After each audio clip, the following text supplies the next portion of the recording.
Did you take your medication this morning? Man, I got all like caffeinated before doing this, Tim. Like,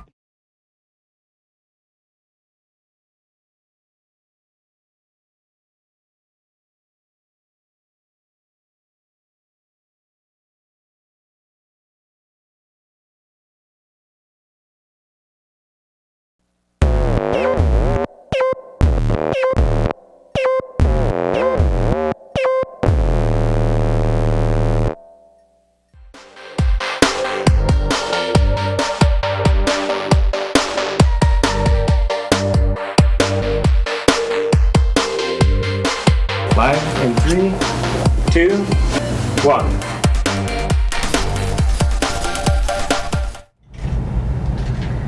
Hi, I'm Toni from SparkFun Electronics. Today we're doing a very special edition of SparkFun Live, where we're doing an AMA, an Ask Me Anything, with our very own CEO, Nate Seidle, and our very own Director of Engineering, Pete Dokter.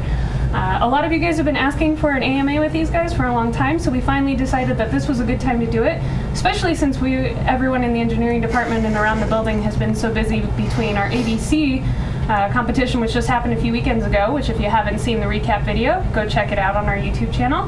And also, in case you don't know, we're moving to a new building very soon. We're going to be picking up the whole SparkFun headquarters and moving them up the road. So it's a pretty busy time around here, so we figured this was a good time to get these guys in and answer your questions. So, you want to introduce yourselves? Pete, go for it. I'm Pete. Pete Dokter, Director of Engineering. Oh, and I'm Nathan Seidle, CEO of SparkFun. Yeah. All right. So I guess just as a first question to get you guys started, how did you guys get to go into business together? You want to tell? I've told this story so many times. Yeah, I'll tell the story. Let me hear your version. Let's see, what I remember happening was in 2000, the year 2000, I was a freshman in college, and I walk into Circuits 1, and there's all these, people that sort of are my age, and then in the back of the room, there's these 2 or 3 old guys, and so they look more interesting than the other people in the room, so I go to the back of the room, and I sit down next to this guy, and start chatting, and he tells me, I think it was like the first or second day, Artie, you started teaching me life lessons. Tell me I did not tell you about my marriage proposal the first time we met. Possibly you did. So yeah, that was good. So that was 2000, and then a couple years went by, and of course Pete and I, with engineering school, you end up having the same set of classes. There must have been 45 or 50 of us that all sort of went through that program roughly together. We had kind of a loose study group of between 5 and 15 people. Yep. That wandered in. Yep. And then 2003 started SparkFun. 2004 graduated, and I said, "Hey Pete, I need some help." And you were brave enough to try to convince your wife to allow you to quit your good job. Took some work. And you tell the rest of it. So Nate would come to me and go, "Hey, let's have lunch, man." And so we'd go out to lunch, and he'd bring, and so we'd hang, we'd eat lunch, and talk about people we hadn't seen, and then he'd bring out this box. You don't remember this. I don't remember the box. Every time you did this. So you would bring out a box of junk, like a project or something that you were working on. It's like, dude, I just got this one thing. I'm like, oh, okay. There, and that should work. And then at the end of the conversation, you're like, you gotta come work with me. You gotta do this. And I'd say like, dude, I got a wife, I got a house, I got a family on the way. You get ready, because it was you were working out of the house. I remember you asking me what Becky and say, I'm going to take off and do this now. You were asking me what the health insurance was at SparkFun, and I was like, health insurance? Don't get hurt. That's the health insurance. But after some brief negotiations, I said, well, tell you what, talk to Becky about it, because she's going to think about all these things that I don't. And then you hashed it out with her for like an hour or 2. I remember that. Yeah. And at the end of that conversation, I was officially okayed. SparkFun employee number 4. Yep. And that was that. Here we are today. All right. Yeah, 11 years later, 14 years later. Well, to go off of that, we had a member on the website ask, said, "Hi Nate, I'm in the process of setting up my own business, but I'm still fuzzy on the details of giving myself paychecks and setting up day-to-day operations with taxes and whatnot. Do you have any advice that you wish someone had told you when you were starting out?" In regards to payroll, or like how to pay themselves? Yeah, or just in general, what were some of the weird tricks or pitfalls that you came across when you first started out? What I generally see in small business is a lot of folks think they need to have it all figured out before they start. So I would say, from day one, we did not have payroll figured out. From day one, we didn't have an attorney. From day one, we didn't have healthcare, right? And we figured that out day after day, week after week. So what I would tell that person is to really not kind of worry about the details. I would kind of build and produce and do something interesting, and all those details will kind of work themselves out over time. Do you have anything to add to that, Pete? PTO was new when I got hired. PTO was a thing? PTO was a thing. No, I've been fairly segregated from a lot of the high-end business stuff. Being the director of engineering, I get to just focus more in that realm. We can talk about Fizzy. Oh dear. Screw it, ship it.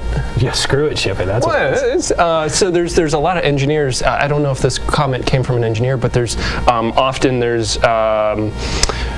you have an idea for a fantastic product or project or whatever it is, and it can get bogged down in the details.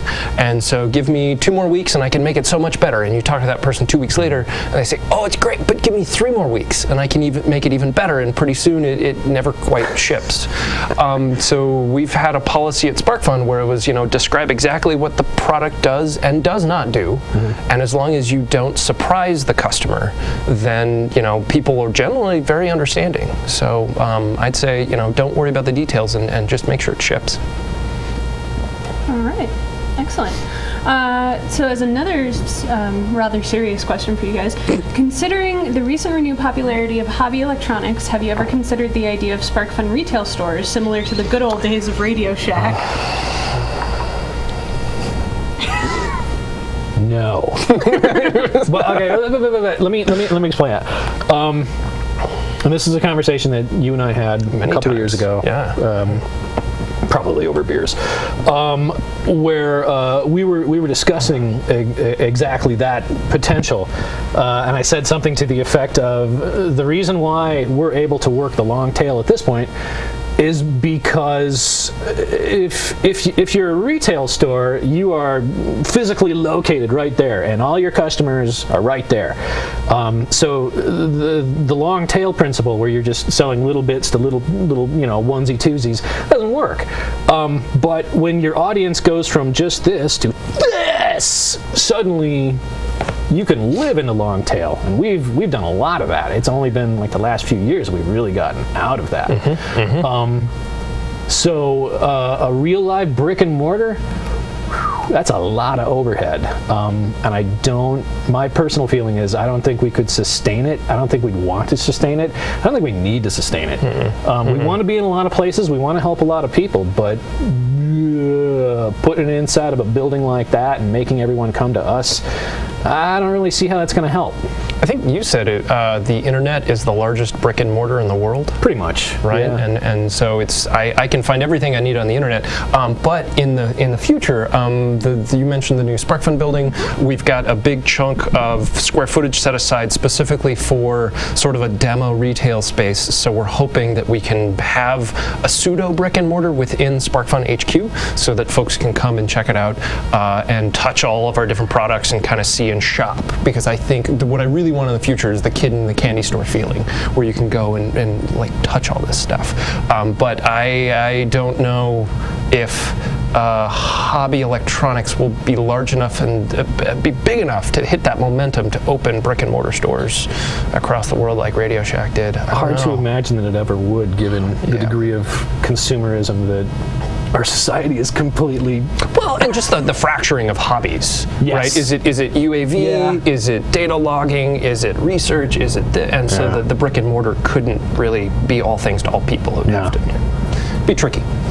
So related to that, people are now wondering, since we are going to have the new headquarters, when is the official moving date? Let's see, the construction schedule, the building should be complete roughly August 4th. That is holding at the moment. We'll see if we make it to that crossing line. August 4th is the certificate of occupancy, when we are legally allowed to be in the building and having people in there. And then a couple weeks after that, or a few days after that. So August 4th is the certificate of occupancy. Friday is when the top floor moves, and then a week from that Friday is when the other floor moves. So it should be, middle to late August. We should be back and running full time. Excellent. So this would be a good time. Parazival on the website wants to know what is in the box. What's in the box? Wouldn't you all like to know what's in the box? Should we do the box now? We're gonna do the box now. So, and just to interrupt you real fast, Pete, for those of you watching live, if you do have any questions, please feel free to post them in the YouTube channel right on the side or wherever that is, according to me, and we'll try and get those questions asked for you. So, back to you, Pete. So Nate and I, when presented with this opportunity, it's timing as well. Presented with this opportunity, but we're also moving. So I was cleaning out my office, and I assume you were as well. So we were cleaning out our junk, and we were afraid like nobody's going to ask any questions for this, and we're just going to be sitting up there going, what do we do? So we both like went through our junk. We're cleaning out our offices for the move, and I actually have already thrown away like 4/5 of all of my junk that I had. But history, I saved a few things. And as I told him, look, I don't have any gotchas in here. But little things, just things from his and my past. These are Uber Tracker boards. So one for you, and it's nothing special. I mean, nobody's going to recognize this. This was a product that we tried, and it totally failed. We have a few of those. But it was a fun project. It's a GPS cellular tracker before all of those things became encompassed within a Cell phone. phones. And we thought we had a chance at doing it, but there were many faster companies than us. So that one went by 2007. 2007. So that's the date code on the back. Is it really? February 28th. 2007. Oh, the golden days. 7 years ago. So I want to say that this was laid out in Protel. Yeah. Which it was an illegal copy of Protel. Ixnay. Ixnay on the Hotel Prey. And then it's got the old SparkFun logo. Yeah. It's got the tornado. Lightning, the tornado, the SparkFun. Oh, so that's the old logo that we used to put on PCBs. Why did you refer to it as the ParkFun logo? The ParkFun logo, because there's a lot of people we would have. What's up? The mug right there. Oh, I got the mug. Yeah, let's show off the mug. So it's the old SparkFun logo that people wouldn't see the lightning bolt. They wouldn't see the S. And so we'd go to conferences, and they're like, "Oh, ParkFun, what do you guys do?" It was like, "Oh, We hang out in parks. Oh, yeah. So with that branding thing, it's important. So cool. Junk. All right. What is that? Exactly. When we were like, we got to have like an on hold message That's right, or an answer. yeah. This was the machine we were going to set up. There it is. It's a Memorex CD player, nothing special, but I still have this thing from ages ago. Yeah. Never even got used. Tony, you looking for a CD player? It's free. I'm good. No. Okay. Yeah. An actual Uber tracker. This was the finished thing. I just had that laying around. So, cellular, GPS, blah blah blah. Remember that this was 2007, Yeah. right? This was back when it was hard to do. this was work I was proud of. Whatever. And then there's this. I'll just let you all wonder what that project was supposed to be. Dun, dun, dun, dun, dun. People around here know me. Anyway, so that's my box. That's what I got. What do you got? Cool. Well, we'll start out with the fun one. Pete's already seen this, but my wife and I were wandering around the markets in China, and I had this great euphoric moment when we came across, this is a lily pad that we did not build. So this open source hardware for the win, right? This is this is a LilyPad copy, so it's actually too thick. The LilyPads that we sell are actually 0.8 millimeter, and this is 1.6 millimeter. So it's got some changes and some different features, but I don't know. It was really freaky to think that we had laid out those traces, right, and then it had propagated all the way around the world, and people to be stolen by someone in another not to be country. stolen, but I mean they kind of have every right to do so. We could talk about the trademark issues, right? Yes. Saying LilyPad or Arduino on it, but in general, no, they're absolutely allowed to copy it and sell it and do everything. But it was so cool because like we're doing something so interesting that we're being copied. Like that's awesome, dude. And Related to that, we actually have a couple of customers asking things similar to that. What do you think is our most copied product? got to be the Pro Mini. I would say, yeah.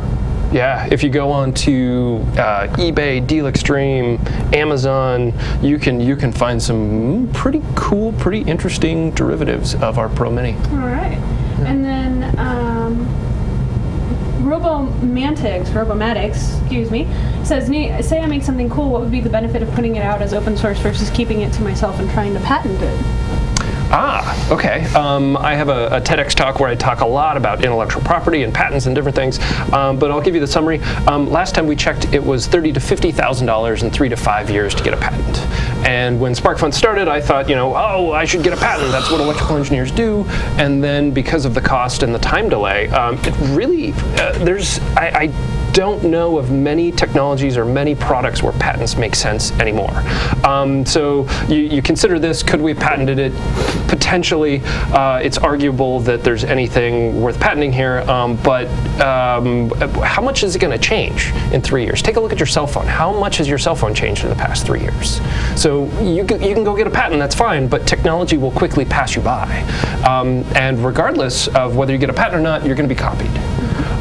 So I chose for SparkFun that we would rather spend our energies and money innovating and creating new products rather than patenting. So I think patenting is totally valid if that's what the person wants to do, but we found that it's much more profitable and much more productive to innovate and not patent. So related to that, we use the Creative Commons with attribution license, right? Mm-hmm. What do you think is the most successful SparkFun design being sold elsewhere without attribution? Such a good question. Okay, so what is the most popular product that is being sold but is not credited properly? I'm gonna get like a CAN bus shield or something. I can't even begin to imagine what it might be. Well, I bet there's quite a few people that, the reason why we open source everything is so that people can build on our shoulders, right? So if, the backpack that goes on the RGB matrix, right? I just had a thought. Oh, go for it. The SIK. The SIK, the SparkFun Inventors Kit, you think that is the one that's most... Well, I think it's a really high profile thing, and I know that it's been copied, shall we say? Yeah, maybe. But what I was going to get to was the schematic. I think people take our designs and then build on those designs. And whether or not you're supposed to give attribution because you took, 30% of my project is this motor driver from SparkFun, 40% is this RGB matrix driver, and 2% is the LiPo charger circuit. How do you give proper attribution? It gets very, very fuzzy quickly. But I don't know. Yeah, I've seen a few designs that are just cut and paste from our Gerbers, or not our Gerbers, but our OSEP. Right. OSEP, yeah, those guys. So there was a Canadian company that was selling parts in Fry's Electronics in California. Okay, so they took our Pro Mini, they took our FIO, they also took the Arduino and a couple other boards, and they took the schematics, ripped off all the attribution, and put OSEP on it, and started selling it in Fry's. And I think they sold quite a few thousand number of units. You contacted them, and they eventually came around. As I recall, they were pretty cool. There's been one or two that I've tried to contact. They're just straight up no answer. Oh, there were a couple where they just jacked our files outright. Did not change the silk. Did not change the pictures. They took our pictures. They took everything. And I sent them an email, and I'm like, come on. Can you change something? Yeah. But So it goes. Yeah. There was also the time the company ripped off our employee page too, right? The picture of all. Oh yeah, I forgot about that. that one. was flattering. Yeah. So we spend 5 or 10 minutes a week kind of looking at these things. Oh, that's really kind of flattering, and then we move on. All right. So Pete, this next question has popped up several times for you. No. Yeah. No. Don't. Just don't. Okay, do it. Go ahead. What happened to According to Pete? That's a great question. Hey, you. First of all, let me say how much I love working with Greg. Greg, you're awesome. What it was, a couple of things. First and foremost, I was having a hard time keeping up with my regular job as the director of the department. Because it was becoming more problematic because as I went further along in the series, I would have to do more and more research to make sure that what I was saying in these videos was not an outright lie, and I had like some technical, legitimacy behind it. And so I think you just got tired of hearing me whine about it and was like, yeah, that's done. After, I intend to go back to it after a while. I haven't set a date yet, but Greg and I have talked about it. Nate and I have talked about it. But it's important to me that I'm able to add something reasonable and useful to the ecosystem. I don't want to do it because I want to be famous. I don't want to be famous. Couldn't care less about it. You're a good singer. Wow. It's try that. only for like a half a second, then it turns into. I don't appreciate a lot of the lip service that goes into some of the electronic DIY videos that you may see. And I don't see myself being that. I would rather somebody stuffed a pillow over my face and put me to a quick death. But if I can bring something, useful to the community, and I want it to be useful, I will do it again. There. Is that a satisfactory answer? How much time and work and energy do those things take versus how many projects you got going on in the department? It's we got to balance it. It does, and a lot of the research would go over into late nights, weekends, and stuff like that, and that's cool because that also went into project stuff that was really entertaining. But I have quite enjoyed my break, and I feel quite good about it. But yeah, I'll go back. You could say Sean is kind of picking up where you left off. Sean, I'll say that. Sean, and this is my Sean impression. Hello, everyone. So, there you go, Spooky. I did it for you. Sean is picking up, and he's doing a really good job, and I really appreciate the work that he's doing. Sooner or later, I'll do another one. All right. I'll stop there. And just a comment that just came through is Pete being on SparkFun Live would be a nice substitute for According to Pete. So maybe if you guys can all encourage him, maybe he'll make another appearance. So, related to that question though, people want to know, is Freeday ever coming back? Oh, that's a fun question. So we've been experimenting with all sorts of stuff at SparkFun. Everything from ABC, Freeday, Antimov.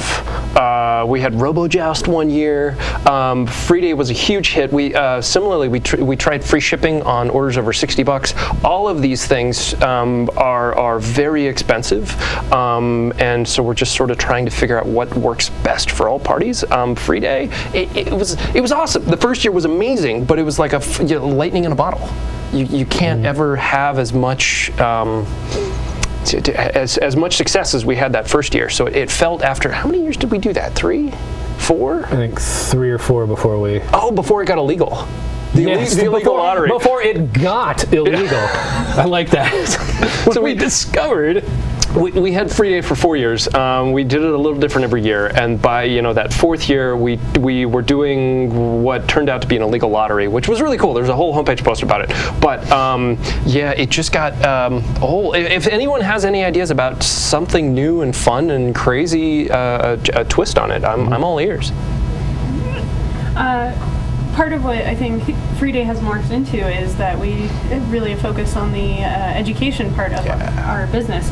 And related to that, Andrew Mar 10 on Reddit asked, I love the idea of SparkFun classes, and I've always been interested in attending one, but can't because of the physical distance. Yes. What would the SparkFun team consider hosting online courses or webinars? You can mail workshop materials in advance of the class and have everyone build the same project from the comfort of their home. That is a great idea. Webinars are more scalable than flying people and well, I guess the parts would have to go to the person, but that scales much easier and brings a lot more people together. We need to test that out. I'd be interested to see what soldering, like learning how to solder on a webinar would be like, but it could be doable. Yeah, well, I think SparkFun Live is actually the precursor to doing that, so Lovely. yeah. Would you, Pete, could you clarify a little bit of what engineering's been doing as far as the MOOC classes? What engineering has been doing with regard to the MOOCs? SparkFun in general. There's a couple universities. Yeah, there's a couple universities, massive online open courses, and some of them are using the BeagleBone Black. Some of them are using MSP launchpads, all these different things. And a lot of those universities are partnering with SparkFun to provide the kits and the large-scale hardware for all of those students. So while we haven't taken an active role in developing the MOOCs, we have been sort of that support network to provide the students with the hardware they need. So yeah, I think it's a kind of a plausible step down the road to have a better partnership in MOOCs. All right. Anything else? Move on to the next one. Yeah. So these two I think are kind of related questions. One, somebody asked, what inspired you, or what made you decide to start selling some of Adafruit's products? And related to that, there's another question of, for your startup, how do you balance your own design versus reselling products to generate sustainable income? So the answer that I always have is, if we're not the best at it, we find the person who is and sell theirs, right? So today we are the best at making, little breakout boards for various sensors, data loggers, development boards, all that, the lily pads, all that fun stuff. If we're not the best at it, then things like USB cables, I'm thinking PC Arduino, kind of single board computers, the BeagleBone Black, all those things. We're not the best at those, so we buy from those folks and resell that product. So in the case of the NeoPixel, some of the Adafruit products, what Adafruit products do we carry? A bunch of the NeoPixel stuff, the SD, micro SD for the Pi, Raspberry Pi. There's a couple that we looked at their catalog, we looked at ours, and where it made sense.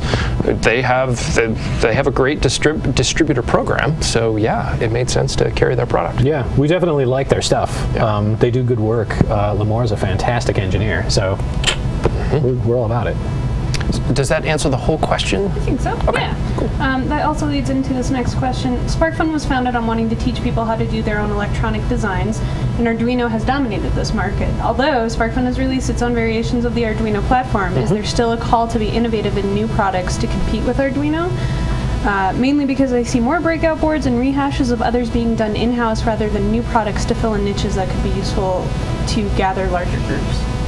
Wow, that's a mouthful of a question. What I heard was, how does SparkFun differentiate between like just a simple breakout board and then like a specialized product? There's all sorts of stuff there. From the beginning, we've tried to make products and not specify that this product is used for robotic control. Right? Because then whenever you go searching for it, you're just going to capture the market that is looking for a robotic controller. Right? This breakout board is to measure barometric pressure. Then you miss out on all of the people that need to build sip and puff mice using a barometric pressure sensor. Do you know what a sip and puff mouse is? I've never heard of this. Oh, okay. So quadriplegics, right? And so if you're in a wheelchair and you're quadriplegic, how do you control your mouse on a computer? You use a straw and you sip or you puff. And so a barometric pressure sensor allows you to capture that mouse action, the clicking. So if you said this sensor is only used for altimetry, then you lose out on that entire market. So from the beginning, we have not specialized. We've been very careful not to specialize. So that answers half the question, and then the other one is like Arduino. In the Arduino sphere.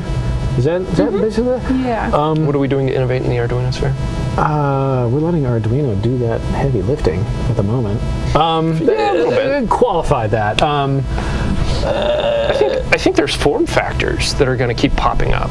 There are, well, okay, what Arduino has going for it that we really, really like, number one is the IDE, even though everyone complains, IDE, hey, it's free. It's a free IDE, and that's huge. Side note on that, I can't tell you how much leverage that has given us over larger companies that have IDEs for their processors that are expensive because they come in and they say, oh, this is a really cool chip, is it? And we go, what do you program it with? Code limited compiler. And we go, is there a limit on that? Well, and they give us that answer. And we say, well, Arduino.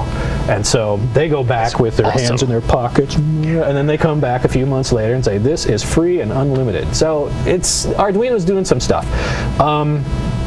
The form factor, not necessarily that it is the best form factor in the world, but it is, at this point, ubiquitous. It's everywhere. So how do we innovate with that? Well, for an 8-bit processor working at 8 or 16 megahertz, I don't know that we can be. I don't think we can compete in that. We can change the form factor. We have the Pro Minis.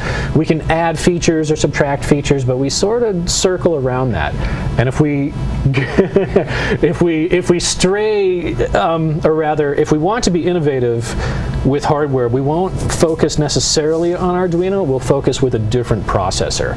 So we're playing with Cypress PSOCs. You know, we're playing with some ARM chips. We always play some ARM chips. You know, as far as the 8-bit processor thing goes, right now Arduino's still got it locked up, and we're cool with that. When we're not cool with that, we'll make some changes. That's what I would say. To segue off of that, I know one of the things engineering has been looking at a lot are the FPGAs and different platforms for that. Do you think the hobbyists will ever embrace the FPGA, or do you think the learning curve of HDL is too steep for the average maker? Well, it's proven to be so far. You gotta be, in my opinion, you've got to be a geek of a very special flavor to like FPGAs, because they are complicated, and there is a pretty steep learning curve. We've tried many FPGA products over the years. We have, and you know, they have decent sales, but they really don't compete with the 8-bit market or the 32-bit market. So I mean, if you've got a lot of heavy lifting to do, an FPGA can be your baby. Some really cool projects using FPGAs, but you gotta get in. Yeah. So, does that answer the question? Mm-hmm. Okay. All right. Here's a good one. You guys are very open source, open hardware centric, but almost all of your content is geared towards Windows users. Where is the open source software love? Oh, you're killing me. I love that too. Well, I guess it stems from me, from us. I mean, I'm a Windows user. I don't use a lot of Linux. It's just what I know. A lot of the development tools were Windows only back in like 2002, 2003. That's just what you developed in. Arduino was really the first kids on the block to show people that Linux and Mac were also very important markets to service. But to answer the question, where's the open source software love? It's really out there in the community, right? We need just as much help. We're hardware people, and so that's what we do. We're not very good software developers, so if we could really leverage the open source community to help us out, that's what we need. Anything to add to that, Pete? We have a number of the people in the engineering department that use Linux, but it's in my own case.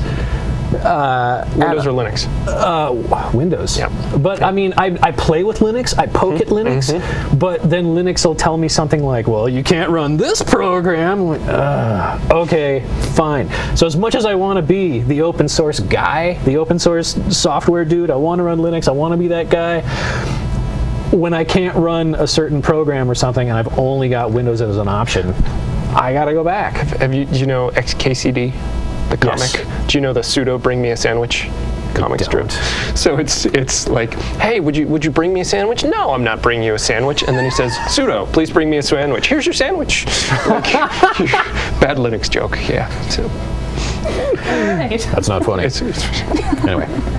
Again, related to open source technology, do you guys think the imaging world will go in the direction of open source anytime soon? It seems that most CCDs, compression chips, etc., are still behind NDAs.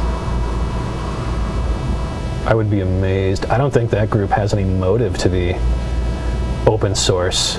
Why not? Well, think about that. Hold on. So, I mean, from a silicon perspective, not a lot of the chips are open source, right? We don't have an open source 8-bit, well, we do have an open source 8-bit, but like the 18 mega 328 is not an open source microcontroller. So I think it's separate from when will a CCD be open source and when will CCD companies be more open with their documentation. And I think SparkFun has and the community has played a crucial role in showing companies that if you keep your Broadcom chip behind NDAs, you really shoot yourself in the foot, right? Broadcom is one of the most secretive companies. Now Raspberry Pi, that's a weird one. They gotta collect their money, man.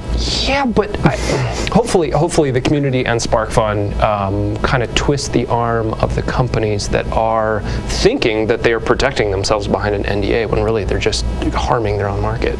So I think that the answer to that, I think this community, there's going to be a Kickstarter, there's going to be a project, there's going to be a product that really forces open the documentation for various CCD sensors. I'd buy that. You buy that? Okay. I'd buy that. Kickstarter. Buy one today. All right. Nate, what inspired you to start SparkFun? Let's see. I have an addiction to building projects. And so back in the day, in 2002, I had my LED blinking in my PIC 16F84A, and I was logging to an I2C EEPROM. And I had all this stuff going on a breadboard, and I moved my Warp 13A programmer onto a bit of wire, and I fried my programmer. Well, at that point in time, I had no idea what a voltage regulator was. I had no idea how to, hot air rework a device. So I started SparkFun because I needed a replacement programmer. I needed a new programmer to replace the one I burned out. So I jumped online. Olimex was the cheapest website at the time. They were the ones that had the $35, $40 programmers so that I could keep building my projects. So I started SparkFun because I needed parts and a programmer and parts to continue my addiction to building projects. So I brought all this stuff in from Olimex. I brought in power adapters and cables and the DB9 male to female 6-foot cable that would connect to the programmer where it needed to be. And I thought I would sell to friends in college. I thought I'd sell to some other people in Colorado. And that's why SparkFun started, is because all of these other websites were so bad. And I wanted more parts.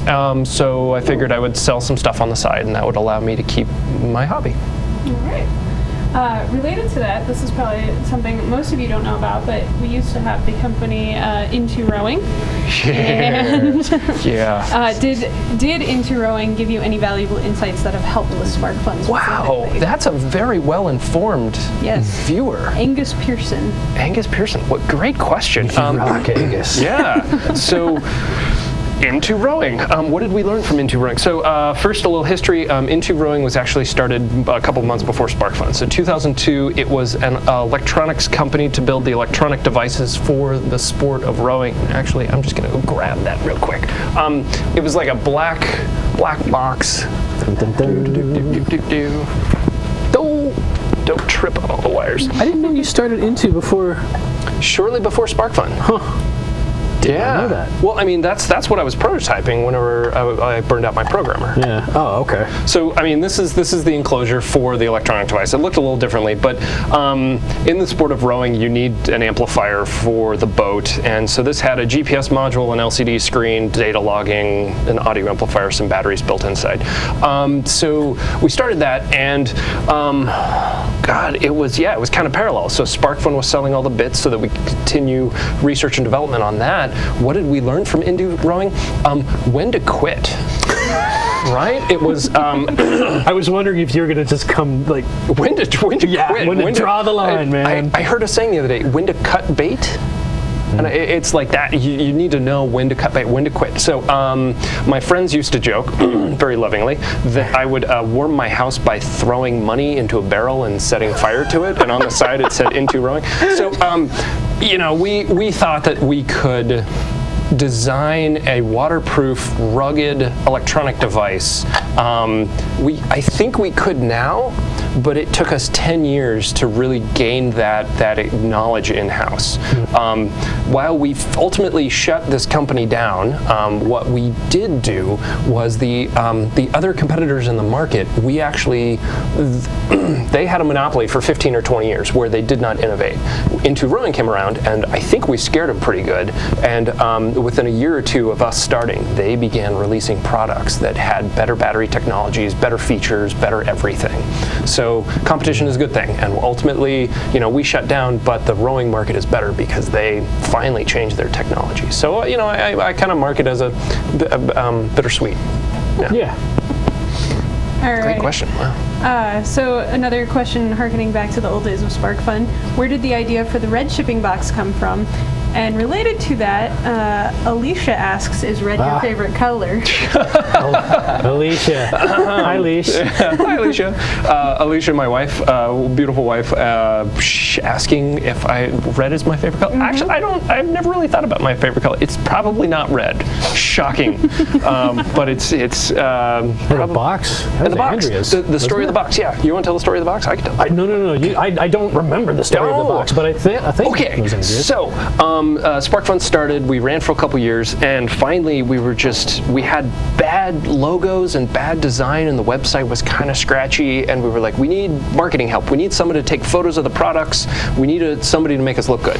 So we interviewed a bunch of people, and we hired Andrea Bow. And she did this amazing thing. She came in, and she started making everything look beautiful, and then she had what I thought was the worst idea ever. She came to me, and she said, Nate, I want to do a red box. And I said, well, okay, we pay about 27 cents a box, brown boxes that we ship everything out in. The red sounds like it's going to be expensive. Red sounds like it's going to cost more money. So how much is it going to be? And she said, well, about 50 cents. Well, that's double, right? You've essentially doubled your cost for shipping boxes. I said, you're gonna put us out of business. There's no way that we can ship everything in a red box. And she kind of wore me down after a couple weeks and sort of said, well, if we did it this way, what if we ordered 100 red boxes and shipped them to just our very important customers? I said, fine, whatever, just I don't get it, but fine. And then we got this box of red boxes, and we put one together, and everybody kind of gathered around, and we were like, oh, this is nice. Oh, this is cool. And even then, I didn't really get it until we sent some to our customers. And we immediately started getting phone calls of people wanting to buy a red box from us. And it was the weirdest thing, because as an engineer, I don't really understand branding, right? It's just the product. But what she understood better than anybody was that that Pavlovian response. It's what's the jewelry company?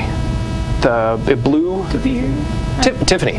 So it's this blue, this very special blue that is the Tiffany blue. And so anytime you see that blue box, you understand that something's inside. So Pavlovian, anytime you get that red box on your front doorstep, you're like, oh, my SparkFun parts are here. I could tell stories and stories about the red box, but it was originally her idea, the red box idea, and to this day she was totally right. And I've learned a lesson about all things branding and marketing. All right.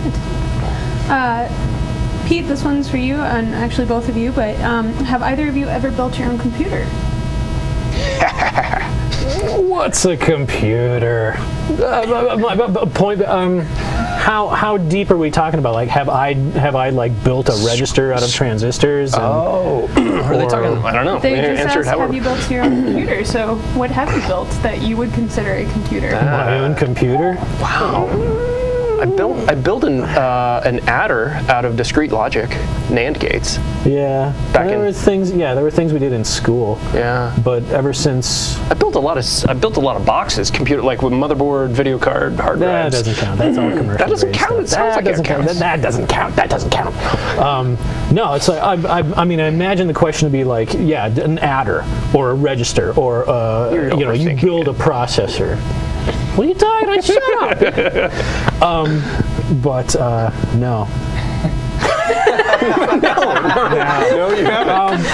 Then. Why bother? bother. You got a process. I got it all in there. That's fine. That's a little thing about yay big. I can program. That's fine. Now, I never had a need, really. I will tell you, I learned some things about computers when I went to tech school back in my 20s, where I saw a guy, one of my teachers, who was teaching us. This is before I went to engineering school, right?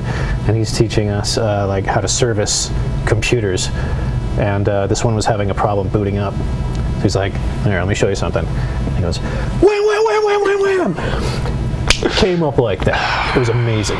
But I've never built a computer. Sorry, segue. All right. And on that note, do you plan to do more projects or products like the MicroView, partnering with other people to do the manufacturing for their products? Yes, qualitatively. I mean, we obviously we don't do contract manufacturing, so you can't call us up and go, "Look, I got this thing. You got to make 1,000 of them. Get them out the door." Yeah. We're not going to do that. If it's a cool product that we can swing a deal to sell after the fact and be in on, I mean, we do it as a collaboration, right? What are some of the successes? So we did that. The MP3 trigger was a wild success. Jamie Robertson? Yes. Yeah, that was really good. Easy Driver has been amazing. Easy Driver was a huge Brian, success. when you're watching, the Schmaltz, Brian. yeah, Big Brian. Easy Driver. The Big Easy Driver was Easy Brian as Driver. well. And then there have been some that are The Makey not so Makey. good. Makey was yeah. huge. MicroView was huge. MicroView. And those are, I mean, among Kickstarters, it's just like those two. Was there a third one I can't remember? No. I think it was just those two. Just those two. We did XMOS, but that didn't sell very well. That XMOS eventually was did. So it's hit or miss. So to answer the question is like, yes, we're always looking for manufacturing. That's what we do best. Is we sort of take a proof of concept, we boil it down, we do all the design for manufacture, we bring in all the knowledge of our process and manufacturing and shipping and all that fun stuff, and then it's a heck of a lot of work. Right, MicroView was 6 months in advance and hundreds of man hours. But in the end, we've got 800 MicroViews shipping today, and 1,000 shipping out over the next couple of weeks. And it's kind of like, oh, hey, yes, we did this thing, we know how to do it, and it's going very well. So we want more of those. More in the future, yes. Mm-hmm. All right. Related to that, you know, you guys obviously have been around the longest and know all of the products or vaguely remember them. What are your favorite products that we sell? Ooh. Favorite. I'd probably go for the Pro Mini myself. It's usually at the heart of almost anything I do. Yeah. Just because it's so easy to grab one and put it in, and it's cheap, and it's. Yeah. Oh no. How far back you want to go? This is a weatherboard. At first I thought this was like a 6-DOF V2, which is not this one either. Good, cool. So weatherboards. Ooh. Those are your favorites? Favorites, but also just like things that I had a hand in. This is you. Yeah, 2006. I remember. This one, the blue dongle. The blue dongle. That one. You see that guy? Yeah. I made. Put it on the notebook. Put it on the notebook. On the notebook. I made that guy because I was irritated with Bluetooth drivers for Windows. Oh yes, it was just FTDI was serial. like, I can do that. That's easy. Yeah. So yeah, that was a cool one. I like that. I still have like 3 of these in green at home that I still use. Favorite products? I mean, I think anything that Pete and I have had a hand in designing, like those, you have a certain paternal, like parental thing to it. Yeah. I'm always checking it. I had a pretty big hand in the SIK, but it's grown way past me. And then LilyPad, but favorite. Wow, yeah, the Pro Mini is a go-to. I don't know. I go way back in time, like to some of the GPS breakout boards. Yeah. The Lassen IQ, right? I did a Lassen IQ RS-232 breakout board that was just like, it was so good. It was like, I don't know how many it sold, Simple, but it was. I hate to say it, but the Uber Tracker is Uber Tracker? my favorite. Really? I put so much effort into that thing, and it was like I got it through PTCRB testing. Oh yeah. I got it through. I got it to work. You know, hardware, code, certification. That one was a point of pride, even though it was. Do you remember the Murph?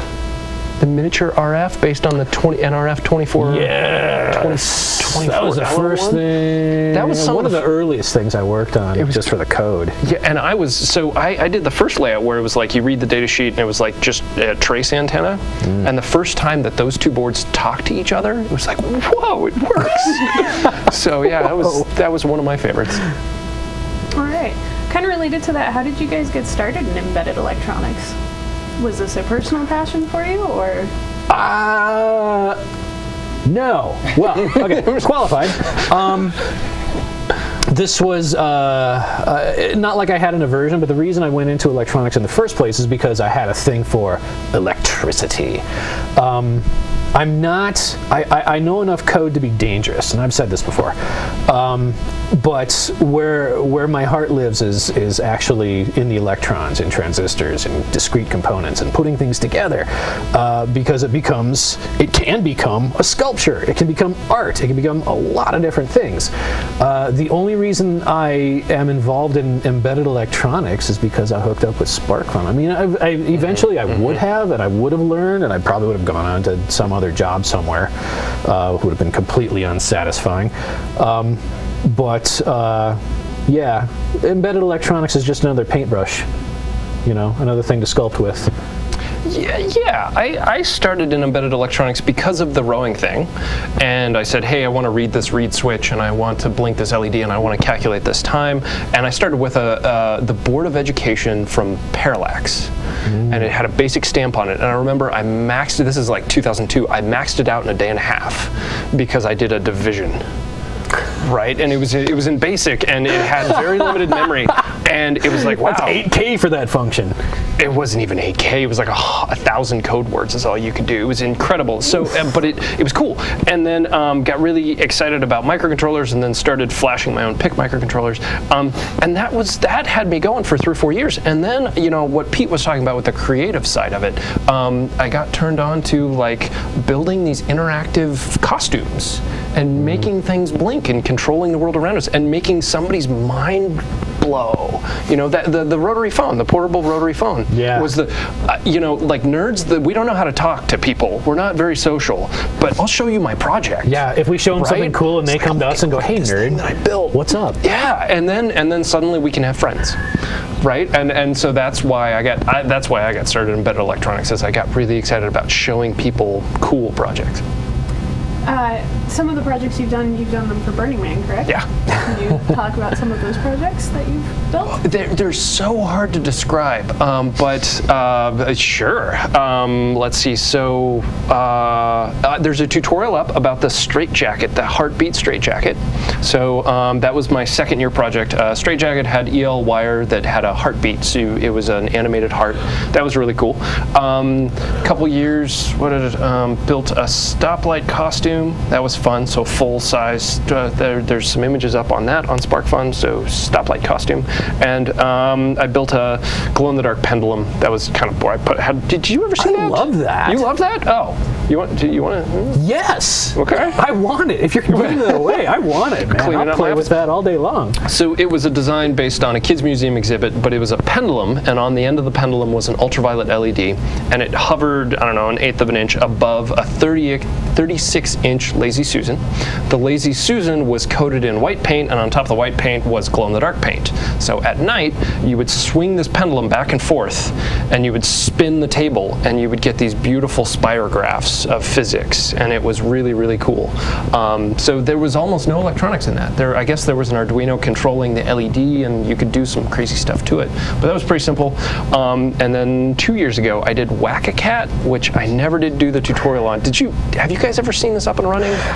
No. Tell the people, Nate. Tell the people. So it was 6-foot tubes that were buried in the desert, and on the top of each tube was a button. And if you've played whack-a-mole, right, the button would light up and you'd hit the button, and it was a response game. And every time you hit one of the buttons, you'd get actually this response, and you'd hit the button kind of like whack-a-mole. And then so you'd have these 2 rows of 3, so you had to watch both sides, and everything was lit up in EL wire, and the buttons were lighting up, and everything was great. And then at the end of it was a bubblegum dispenser. And because this is Burning Man, it didn't dispense bubblegum, it dispensed cat food. So there was actually quite a few people who won the game and got this, and of course it was dark because that was the only time to play. They ate the cat food. They ate the cat food. Beautiful. So yeah. Not as good as where I thought you were going with that, but they ate the cat food. So they ate the cat. Yeah. So that was last year's 2 years ago. All right. Another question from the audience. Your company policies about beer and dogs are really awesome. What spawned those? And related to that, are there any dogs around today? Huh. Yeah. Actually, here, a leash just around the corner. So yeah, there's dogs all over the place. Yep. Yes, there's dogs around. Bring the dog. Bring the dogs. Yeah, somebody's dog is going to ransack in here. Okay, so question is beer and dogs. How do we? Do you remember the story of how we got beer? Casey I didn't even know the kegerator was coming until it showed up in a box. I'm like, what is that? And somebody says, Nate bought a kegerator, man. I'm like, what? And that was, that's the policy. This is like 2006 when we were in the other commercial space. Yeah. And it was one of those moments where you're running this company and it's like, can I do this? Well, yes. I guess I'll try. I guess, there's no one here to say no, so we bought a kegerator, and we got a keg, and we poured some beers, and we all said that like, this is really cool. And then a couple weeks went by, and you could see people kind of using the kegerator differently. Like, how much can I drink, and what can I do with the keg? And we realized in that moment, the first couple weeks that we had the kegerator, that if we wanted to keep the kegerator around, we had to put some rules in place just so it didn't disappear. So that worked really well. And ever since then, the keg... Buggy is the absolute wrong dog to let in here. I love Buggy, but Nick, you suck. Here's the nearest dog. Hey, Buggy. Yeah, you'll want to grab Buggy's twitchy. leash. Twitchy. Hi, Twitchy. Hey, Buggy. And grab your coffee. And okay, the dog didn't do that. I did that.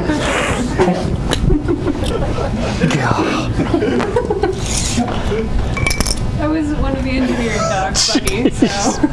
Buggy's really sweet, but man, that dog is schizo. Is he? Oh. He seems like a nice dog. He is a very nice dog. He's just so friendly. He's very, very He friendly. can't not be friendly. So we've had beer on tap for a long time, and I've had lots of people tell me straight up that beer will completely ruin my company. It will destroy you. It will be lawsuits. It will be pure mayhem, and that is the worst idea ever. And so then we got 2 kegs, and that seemed to shut them up. And with dogs, I'm not a dog person. My wife and I, we don't have dogs. We don't have cats. We have a tree, but no dogs. And so here at SparkFun, yeah, bring the dog. Yeah.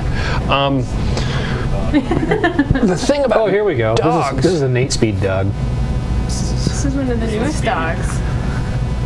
Oh, Chris, what's your dog's name? Wedge. Which? Wedge. Wedge. Antilles. Wedge Antilles. Whoa. You're gonna pee on me, aren't you? Yes, you are. Very, very cute dog.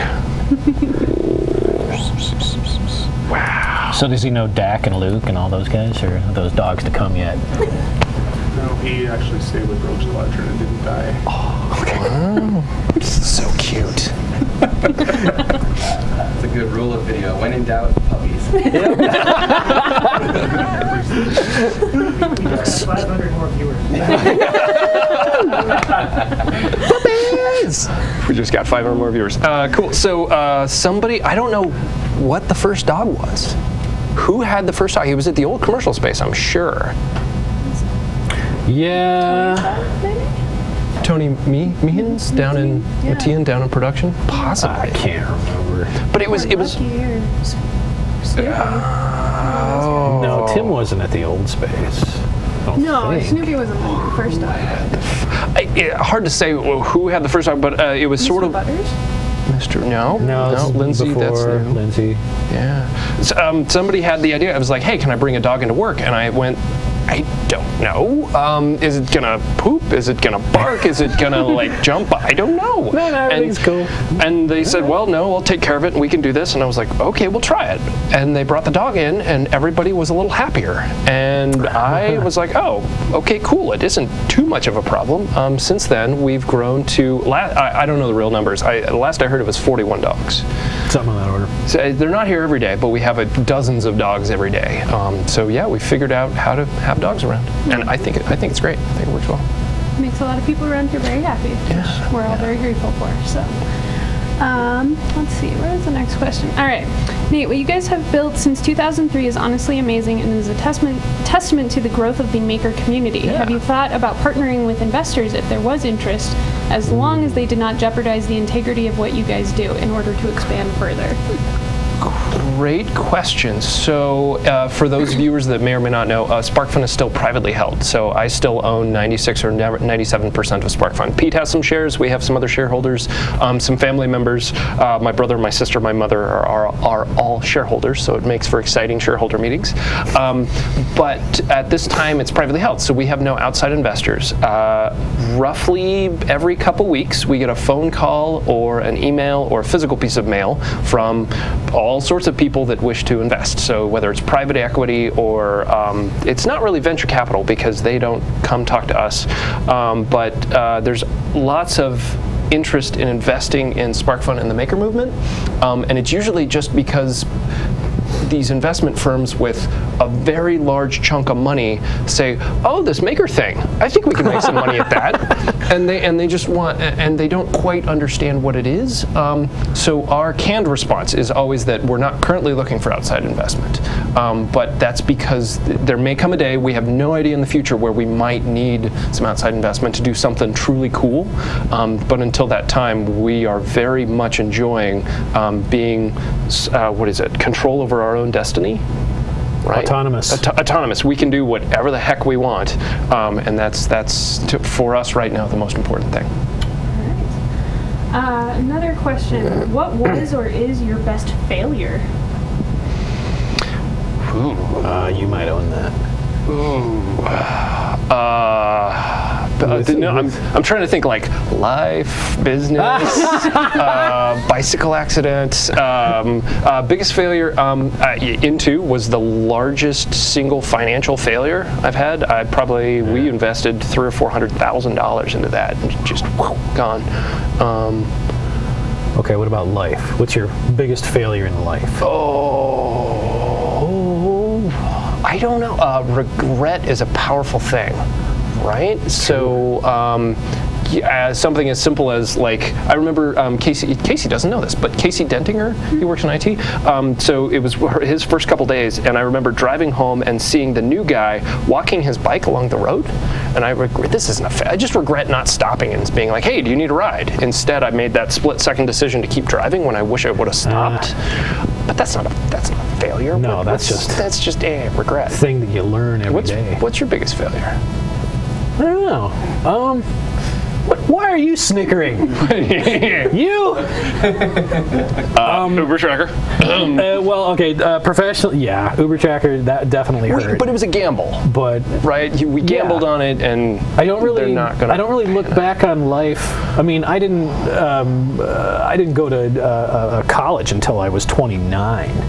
You know, so I could say like, well, I should have gone to college right out of high school. No, I wasn't ready to go to college out of high school. And I look back on the choices I've made, and whether personally, professionally, or what have you, and it's all been a learning thing. I didn't get to where I am today by succeeding at everything. Up front. Yeah. So I don't look back with regret for the most part. I'm trying to think of I folded a couple companies before SparkFun. So there's been a few failures. Good, interesting question. All right. You once described SparkFun as a DigiKey filter, picking the right handful of parts out of the zillion different variations you can buy from them. Yes. But what first brought me to SparkFun was that it carried parts you couldn't find anywhere else or in quantities of less than 1 million, e.g. the cheap Nokia LCDs, CMOS camera modules, and most recently, pogo pins. Is there a trade-off between carrying these hard-to-find parts and the big sellers, such as Arduinos? If so, how do you balance that trade-off? Is there a trade-off? how do you balance carrying everything in the world and becoming the next DigiKey? Well, we get the things that are useful, right? I mean, it's part of the product selection process, right? We bring things in before a group of people who are a bunch of dorks and geeks and play with this stuff, and we see, hey, do you like this? And if they say, oh, then we know, you know. So how do we balance it? Well, the things that they don't light up over, they don't get in. Mm-hmm. You know, and a lot of we've heard a lot of kudos from various people and organizations about, oh my God, I love SparkFun because you guys curate your list. I don't have to look at everything, as a gentleman suggested. We don't want to sell everything. That said, we really dig DigiKey. We understand the power of DigiKey. I personally love their search engine because you can find anything. And we have, in the last year or so, tried to find ways that we could actually partner with DigiKey so that people wanted to get that stuff off of SparkFun, that we could do that. How do we balance it? Very carefully. I don't have a good answer. As our catalog grows, I worry about that. That's one of the, like, you know, as you when we had 500 products, it was like, oh, it's these things, cake, right? And then it's 1,000, and now we're at 2,000 or 3,000 products, and it's feeling too big. But we've got to be sure that we carry the right stuff. We're always on the lookout for the thing that you can't buy one of. If it's hard to use or the minimum order quantity is too high, that's perfect for us because we can step in, we can buy the 500, and then we can do the tutorial and the hookup guide for it. And it's like perfect product. Yeah. Related to that, how do you guys come up with product ideas and conduct market share analysis? That gives us way more credit than we should probably have. Market share. There's a lot of big words there. Yeah, we. Okay. How do we come up with ideas? Well, the ideas will come from anywhere. The ideas can come from, you know, one of our people out at a show, or somebody sending us an email, or seeing a project come through tech support or customer service. Jeez. We try very hard to keep an eye on the new technology. We have one gentleman, Pierce Melcher, who does nothing but watch the interwebs for new product ideas. Keeps an eye on our competitors, our vendors, our distributors, to look for new ideas and new emerging technology. Market analysis. For a lot of the things we're dabbling in, there isn't a lot of... That's what Pierce is doing. Pierce is looking at all the different popular things out there. And but it's difficult, right? Because there aren't a lot of... the size of the market, so he has to look at like a forum and go, oh, there's a lot of people talking about this. That might work. But we don't engage market analysis companies or anything like this. I think we're a little too small time for that. The original sort of litmus test was, would we use this thing? Yeah. Right? And it was like, wow, I've got a project that could use that today. Or when we're building our own projects and it's like, wow, I really need this connector, this wiring harness, or this USB cable, the extension, whatever it is. If we experience that rough spot, then we figured maybe there's some other people that could benefit from this product, and then we'll put 50 on the website, and when those sell in 2 weeks, we go, well, shoot, we should really start carrying this. That was certainly the old days. That's how we did it. Yeah, you're right. So it's this combination we try to of the be two. we try to be a little more careful about it these days. But back in the old days, it was like complete gut. Put this on, see if it sells. If it does, great. If it doesn't, whatever. We only made 50. This is a little bit of a dig, but do you remember the RFL, the Robot Football League? Yes. Oh yeah. So we're not always.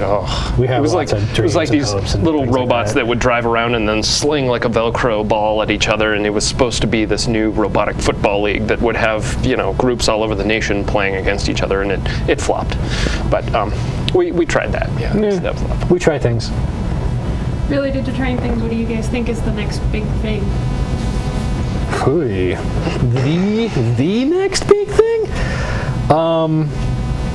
Oh boy. Well, there's always. I'm trying to think what NDAs I've signed and what I can and can't say. Like, oh, jeez. I haven't signed any of those. Yeah. Turns out, to get inside information for some of these bigger companies, like Intel, for example, before they'll talk to you and tell you what they're up to, you gotta sign an NDA, even if they are going to divulge most of the information at a later date. You still gotta pony up the NDA. There are some things coming. Boy, I just don't want to put my foot in my mouth. I can pontificate. Go for it. Big things. In the single board computer world, BeagleBone Black, right? I think Raspberry Pi is shelfware. And I think BeagleBone Black is the actual, that is the thing that's going to define a lot of the education going into the future. In the wireless world, BLE seems to be just taking the market by storm. Almost every Kickstarter is like, oh, I've got this thing, and it has BLE in it. It's like, BLE okay, is cool. A big buzzword these days. Yep. So BLE is the future. And then the big crazy breakthroughs are going to be a complete black horse. Right? It's not Intel trying to push their board. It's not Atmel trying to push its board. It's going to be some student project that gains some weird traction that suddenly there's a community of 5,000 people, and it's like, oh my goodness, this is genius. This solves this one little problem that nobody thought they had. So the dark horse is, I think, going to be the next big thing. Going off of that, what's the deal with regulatory approval, for example, the FCC, for various products? Pshaw. Come on. Okay. It wasn't Mike, for the record, so. It wasn't Mike, for the record. Mike Ward. What is it with FCC? I'll go with that. The way we've been reading this, and I wish Mike was here to actually paraphrase this better than I, but if you've got a complete enclosed product, it's a consumer good, then it's got to have FCC, it's got to have UL, et cetera, et cetera. If it is a development platform, quote unquote, you can, it basically circumvents Part 15 of FCC. Now there are some not strange, there are some precedents in there that are sort of took us by surprise, like, well, okay, if it plugs straight into a USB port, like directly into a USB port, then it becomes a little wacky. Unless there's still some breakout stuff on that, then it's still a development board. A kit, we thought kits were excluded, but it turns out if the final assembly violates FCC, then the kit is also not allowed for sale. Yeah. Right? If you solder it together and it's an intentional radiator at 800 megahertz or whatever, that's still bad. They can get twitchy about that. Yeah. But who's getting twitchy, right? What are we worried about? I always have jokes about, the guys with the coats that say FCC on the back and they're kicking down your front door. I mean, that doesn't exist. Tell them about the mandatory voluntary $20,000 contribution to the FCC's party fund. Oh, well, they don't call it a party fund, but Go ahead. This is when we were doing the investigation into where our liabilities laid with the FCC. You'd go through like this list of like these are the people with these products that got prosecuted by the FCC or they didn't get prosecuted. But at the end of every one, it was like, and so gave a voluntary $20,000 contribution. Mm-hmm. Sure, it wasn't fines. It wasn't. It was a contribution. Yeah. They didn't get the horse's head in their bed.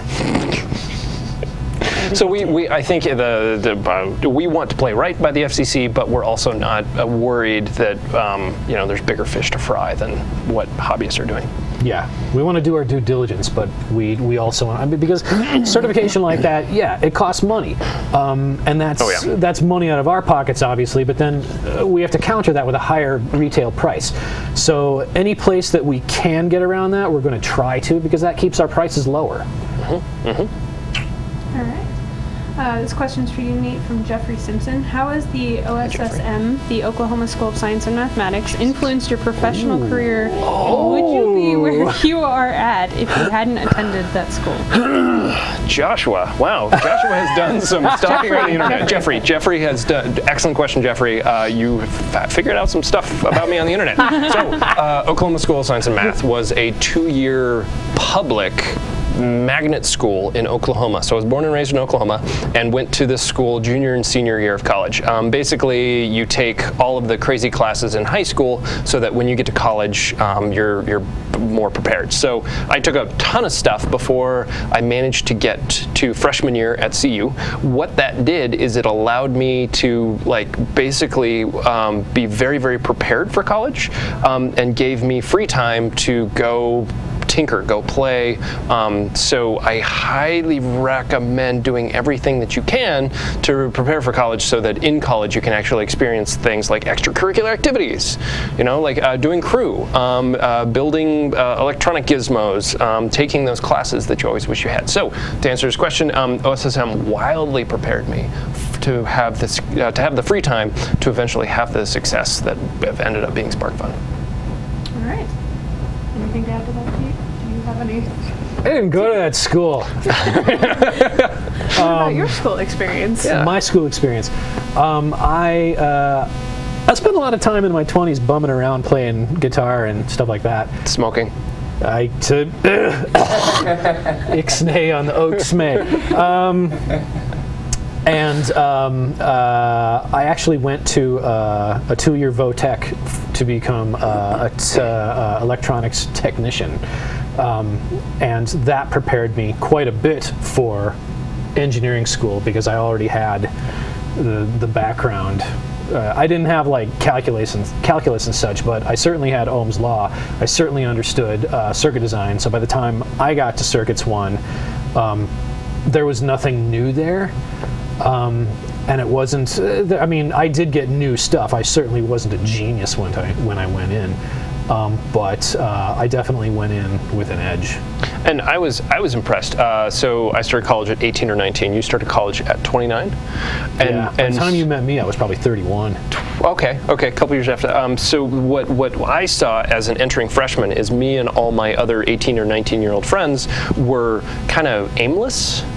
Right? We were like, oh, we're here doing college. Like, oh, let's try to figure out this college thing. Where you and me and Ben Manthe, these guys had been in the real world for a decade, and you guys were like, there to get a degree, and you were crystal clear, and you were focused, and you did your homework, and you got the thing done because you had an end game. We knew. You knew that you needed to get out, and so I saw you guys as like serious about college, and it showed the difference between like the true freshmen and the older folks that started. We paid our dues up to that point. We're like, look, I'm in and then I'm out. You did not screw around. So I think that if you decide to go back to college, it gives you a much better perspective of why you're there. I would agree with that. And you're serious about it. So I think everybody should go back to school with a better understanding of what it gets you.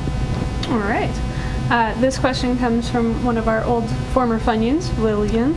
William. Yes. Lungfishy! Hey! Good to hear you from you, buddy. He wants you guys to talk about the advantages of having in-house production as opposed to building things overseas. Well, just to start that, so out of the history box is William, we have something for you.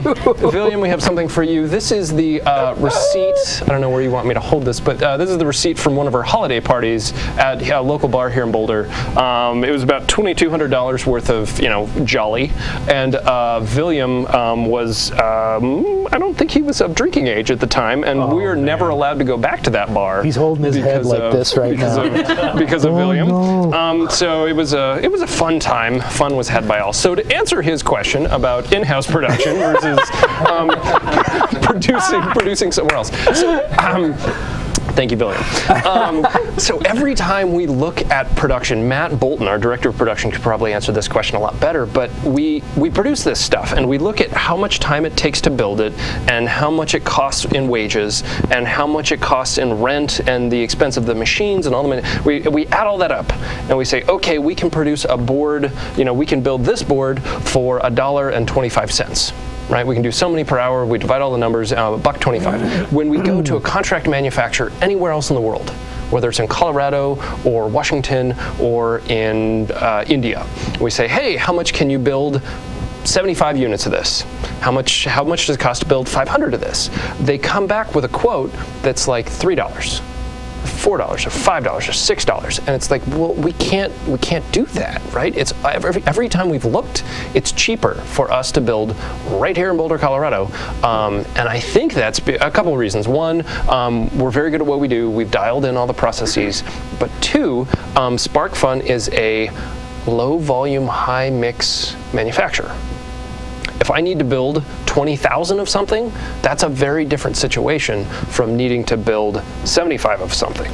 So yeah, if people are wondering how to manufacture stuff, do not assume that Southeast Asia is the cheapest possible place. You can do quite a lot. You can have a lot of fun in the basement of a rental house. Turns out, manufacturing electronics. That's where SparkFun started many moons ago. All right. Tom Lynch asks, there are a few companies like SparkFun, Adafruit, and Pololu in the USA, but few in the UK and Europe. Why do you think this is? We have loads of distributors, but few companies designing or making products. Wow. Well, I don't know if that's true. I mean, well, okay, first and foremost, Arduino, right? They're in Italy. They're manufacturing, producing quite a bit. Help me out, Libellum? They're Italian too. They're Italian, and they're doing some really cool GPS moat systems. I don't know if Raspberry Pi is manufactured in Ireland. I think they might be manufactured a couple places.